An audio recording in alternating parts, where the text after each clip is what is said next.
everybody, and welcome to episode 26 of Eden's Realm. So, I haven't been too busy in between episodes, but I did end up making two redstone boxes. So, I already had my first one, but I needed a second one to hold all of the extra stuff that I had. And now we have a bunch of stuff, but the only thing that I don't have 64 of in here is the sculk stuff. So obviously it'll be really difficult to farm sculk catalysts because we'd have to farm the wardens for those. But sculk sensors, we should be able to get quite a number of those pretty easily. And that's what I want to start on remedying today. I also looked and revisited all of my projects in my projects book. I marked off some of the ones that we had done and actually added some new ones here at the end. So we need a copper farm, a sculk farm, a farm for sculk sensors, a mangrove farm, bamboo farm, and a goat horn farm, because I want to be able to, well, toot my own horn. But the first thing that I want to do is get to work on a sculk farm. And I'm going to try and do my own design. I'm planning on doing something in the end with the Enderman, and I have a good idea. So let's go to the creative world and I'll show you what I'm thinking. So here's a proof of concept. If I were to trigger this, the block here of stone would get pulled down and then pushed directly to the right. It takes 30 ticks or 15 redstone ticks for the lava to reform the stone just because of how it flows, which makes it a little bit difficult to work with. I was doing some testing here, you can see. But the issue that I've come across now is I don't understand how I would prevent this stone, if it gets pulled down and is sitting here, how I would prevent it from getting pushed back up. And so that's the issue that I'm having now. But as you can see, I haven't got too far. But the plan is to have two modules of stone generators pushing it in towards the middle, and then we're going to have a sculk line.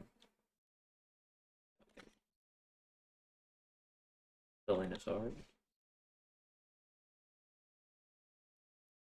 Does sculk not exist? Oh, I'm an idiot. I'm trying to spell it with a K. Okay, so, and then the plan is we'll be using the sculk to transfer it to the middle where it'll spread out and I'll be able to mine it from there. But I'm going to have to figure out this first. Okay, I've ignored that problem for now, and I've been searching for a way to register a block break and have one of the two sides push in, but not both. And I was working on a design here, which is getting close to working if I hadn't broken something. What is it? Here it is.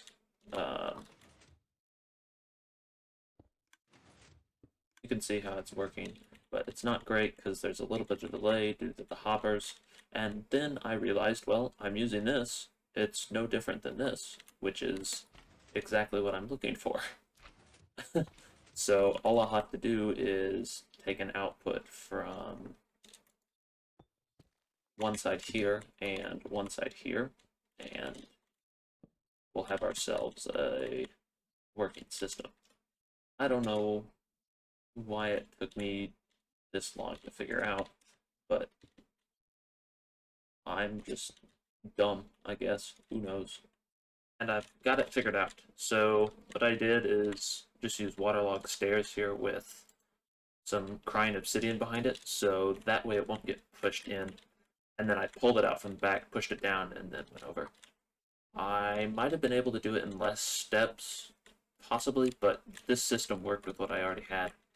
And then if we turn it on, here you can see this is a really interesting system using the fact that the comparator almost always is outputting a signal except for one tick, which allows this to unpower and just power this just in time. And then if so it'll be difficult to see, but if I stand here, you'll see it's just right on time. And I actually had the hopper clock going at, what is this? This is 3. I had it at 2, and I think actually it would have worked because that would have been 16 game ticks, I think. Don't quote me on that. But there was an issue. Occasionally cobblestone would form, like it was like 1 out of every 1,000 or so, but it still was happening, and you can't have that while you're converting sculk. So now we have this, and I gotta figure out how we're gonna get stuff. I think I'm gonna split this farther apart, and then probably funnel the sculk power, or whatever you want to call it, into the middle. Well, actually, I'll funnel it. I think I'll split it up and funnel it into 2 sides. We'll see, we'll see. Sculk has been trickier than I thought it was going to be. You can see here, I've had to basically slab and button almost everything. And that's because whenever the sculk spreads, what it'll do is on top of any sculk blocks, it'll like move around. My assumption is it just chooses a random direction and moves that way. And then if it contacts something like stone, it'll turn that into sculk. But if it contacts a different block, like this dark prismarine slab, it knows that it can't turn this into sculk, and so it'll put sculk veins on top, unless you have the buttons. And that would be wasteful of the sculk charge, I guess we'll call it. The sculk charge that we generate with the Enderman. So I've had to button up basically everything. And then also, the sculk charge can't pass underneath a full block. So if the sculk charge travels all the way down here to this block, it'll mutate this block into a sculk, but it won't turn the next block because the sculk charge can't come onto this block. It's kind of weird, but I had glass here before, and since there was a transparent block, everything in here was getting changed.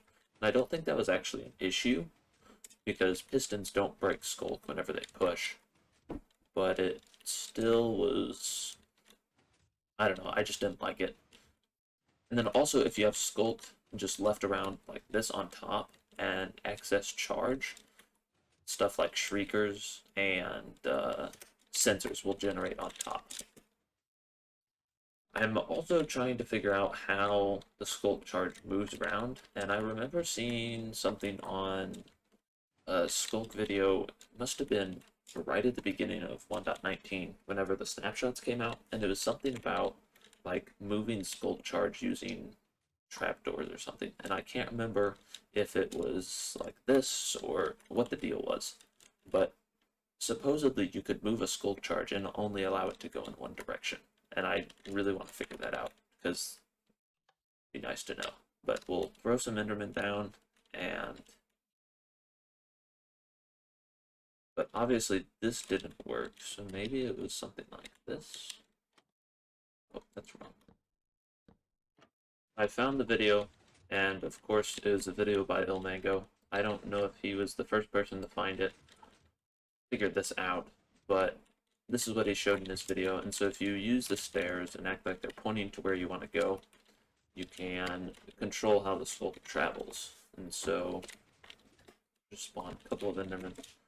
You can see it'll go all the way over here, and then it'll stay here, which is exactly what we want. So what we'll do is our player will AFK here probably, and then we'll have most likely a sculk shrieker somewhere like here, and transport the sculk charge into the middle here and here.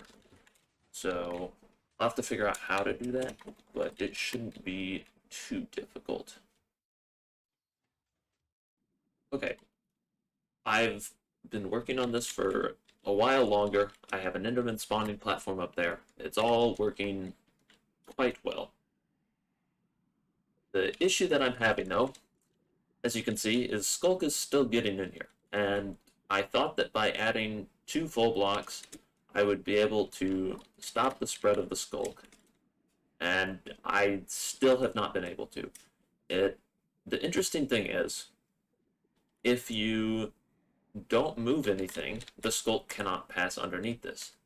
But if you do, it tends to, whenever in the tick that this block is not considered a full block and is being pushed, it tends to jump from one to the other, and then it'll form here, which forms the next one as well, and then it forms in here, which causes everything to break. And I just don't know what to do. I don't know if maybe placing blocks down here will somehow help, or like it spreads everywhere. You can't get anything out of it. I don't understand. It's, oh my goodness, it's so frustrating. Like, there's no easy way to stop it from spreading. And then whenever that happens, you get cobblestone here in the middle, and goodness gracious. All right. So I'm going to keep working on this, and we're going to see what I can figure out. It's becoming a toll, but I really want to build this today. And it all seems to be working really well. I just added just a little bit of a storage system down here. Obviously, not a whole lot, as we're not getting hundreds of thousands of items from this farm, but we're still getting quite a number. And I was actually messing around with the timings a little bit, and while we most likely can actually do it at 2, I was testing it and I didn't have any issues. The farm is actually just a little bit too fast at that point, and the Enderman can't keep up. So we'd have to have a faster XP farm, and I don't think it's worth it. So 3 blocks in here it is. And what I did over here is I used waterlogged stairs, so that if this space here, this stone block that I'm looking at, is ever not there, the water won't flow into this space, which means that cobblestone will form, or will not form. It is really confusing, but for whatever reason, that fixed the entire issue that I've been having. So yeah, this is the farm design, and let's go ahead and build it in survival so that we can actually do something on the Eden's Realm world and not in a creative test world. Alright, let's go.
I, as per usual, forgot something, and this time it was the name tag that I needed for the Endermite. So hopefully we can get another one in these 4 Ender Pearls, but probably not. Right, yeah. Luckily though, I should have some extra. How am I standing? What? I'm confused. Okay, we're just gonna ignore that, but I just have to get this Endermite in there, and then we'll basically be done with the entire farm.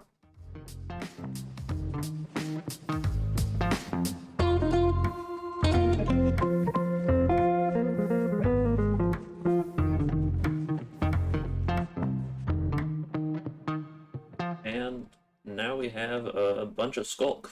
I don't know what I'm going to do with it, but if I ever need like a ceiling or something, might be able to use it for that. Actually, one idea I have for it is we could go and put some underneath the floor in the Guardian farm.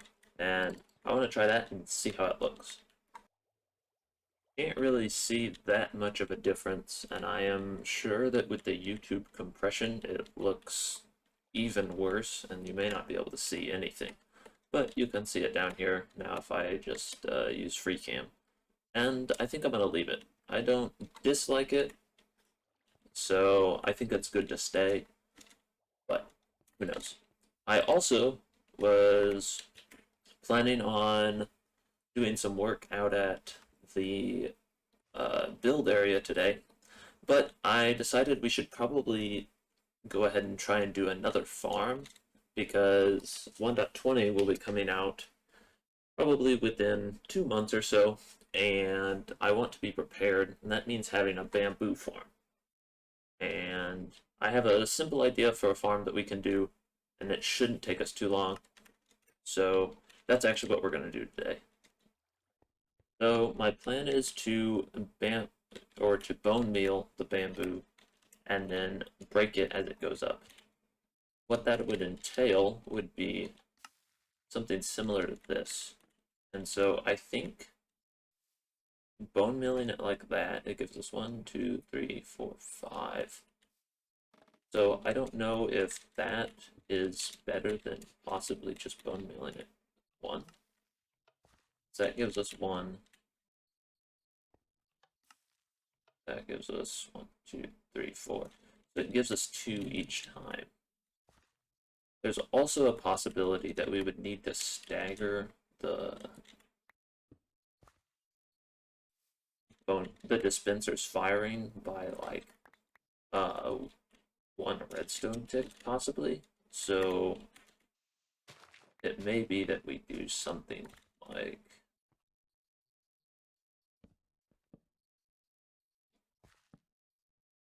this, possibly.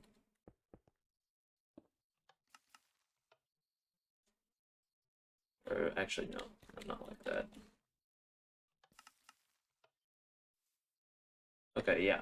So something like that could give us that amount of bone meal. And I wonder, is there a limit to how high this can go? So it goes to there. Okay, so that's as high as it could go. And how many bone meals does it take to get there? 1, 2, 3.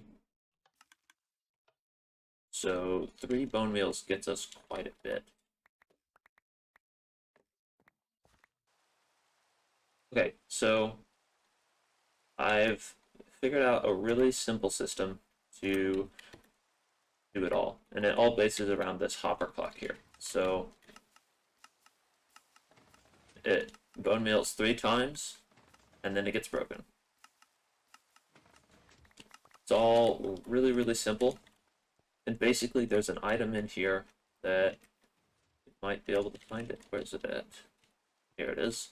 Sitting in this hopper right now, which is actually powering this piston. But what it does is, as it goes around, it triggers each one of these alternating hoppers individually, which causes 3 of them to hit the dispensers, and 1 of them to hit the piston. And so the dispensers get hit 3 times, and then the piston once, and then it repeats on itself. So it's really nice and simple and super easy to control. With all of this cleaned up, we now have a working bamboo farm. It's all well and pretty simple. Just flick this lever here, and everything gets bone mealed 3 times and then broken. All in all, super simple.